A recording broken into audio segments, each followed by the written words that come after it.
जय हिंद साथियों। दोस्तों केस नंबर 37 जिसके लिए आज 11 तारीख का जो दिन है वो बहुत ही अहम दिन है कि आखिर इसमें देखने के लिए क्या मिलेगा।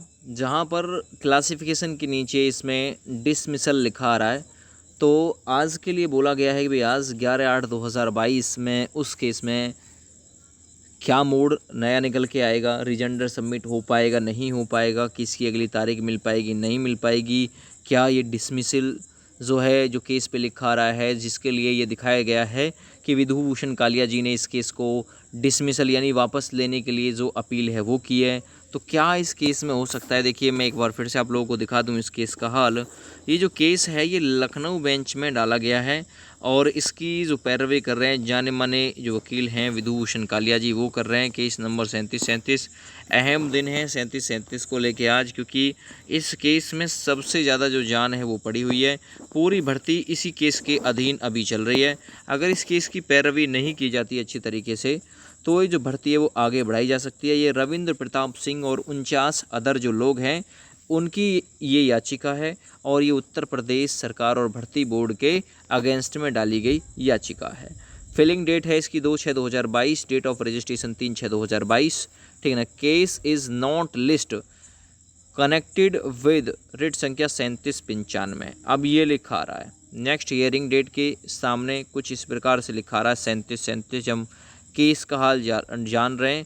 केस इज नॉट लिस्ट आ रहा है और ये आ रहा है कनेक्टेड विद रेट संख्या 3795। उसे भी खोल के देखेंगे भैया 3795 में क्या है।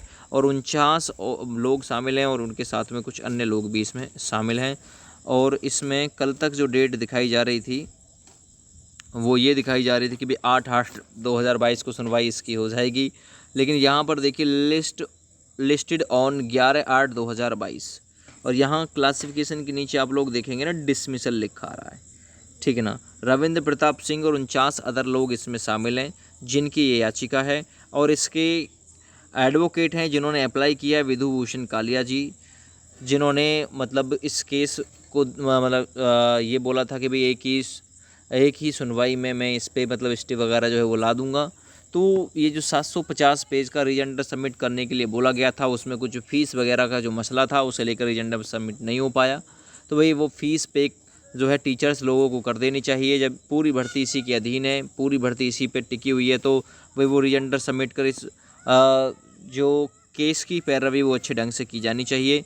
या फिर शुरुआत ही नहीं करते, अगर शुरुआत कर भी दी है तो थोड़ा अच्छी तरीके से इस केस को देखिए, या तो इस पर रेट डालते ही नहीं, अगर डाल दिए तो भैया थोड़ा सा अच्छे से पैरवी करिए। अब 3795 के साथ क्या लिंक है इसका थोड़ा सा मैं आप लोगों को वही दिखा दूं कि 3795 आखिर क्या कह रहा है। केस संख्या काफ़ी सारी याचिकाएं इसकी 82, 41, 650, 3795, 3737 और 4581, ये सभी केस इसी से रिलेटेड हैं, यूपीएसआई भर्ती से रिलेटेड।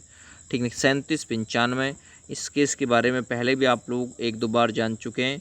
5162 कैप्चा कोड 5162 और गो पर हम करते हैं टिक। एक सेकंड रुकिए। ये अमन त्रिपाठी और 16 अलग जो बच्चे हैं उनकी डाली गई याचिका है 3795। दिस केस इज लो जी likely be to listed on 15 September 2022। 15 सितंबर के लिए मुलतवी कर दिया है भैया। ये 15 अगस्त और अगस्त के बाद में सितंबर आएगा तब तक के लिए। 8/6/2022 को ये फिल हुआ, 8/6/2022 को ही इसकी रजिस्ट्रेशन की डेट आ गई और ये लखनऊ बेंच में डाला गया है। ठीक है ना भैया। तो कुल मिलाकर आप लोगों ने इस केस का भी हाल देख लिया। इसकी 15 तारीख तक जो है, अगली 15 से पहले कोई सुनवाई इसकी नहीं है, 15 में ही है भैया इसकी। ठीक है ना। और इन दोनों केसों को ये दिखाया जा रहा है कि the case is likely to be listed on 15 September 2022। Next hearing date इसकी लग गई है भैया। ठीक है। तो कहने का मतलब 37 के लिए आज एक बहुत ही अहम दिन है। क्या वो जो नीचे लिखा रहा है उसमें सुधार होगा क्या नहीं होगा, तो ये आप लोगों को इस केस का स्टेटस शाम तक पता चल जाएगा। हम भी आप लोगों को बता देंगे, आप लोग भी इस केस का स्टेटस खुद अपनी मोबाइल की स्क्रीन पर चेक कर लीजिएगा, वरना हमारा तो काम ही है कि आप लोगों तक अपडेट पहुंचाना।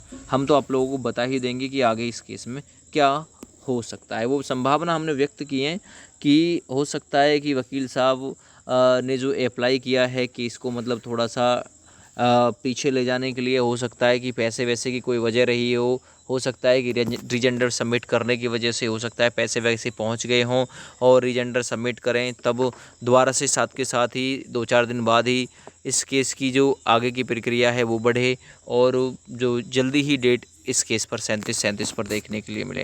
अब भैया देखना दिलचस्प होगा 37 किस राह की ओर जाता है।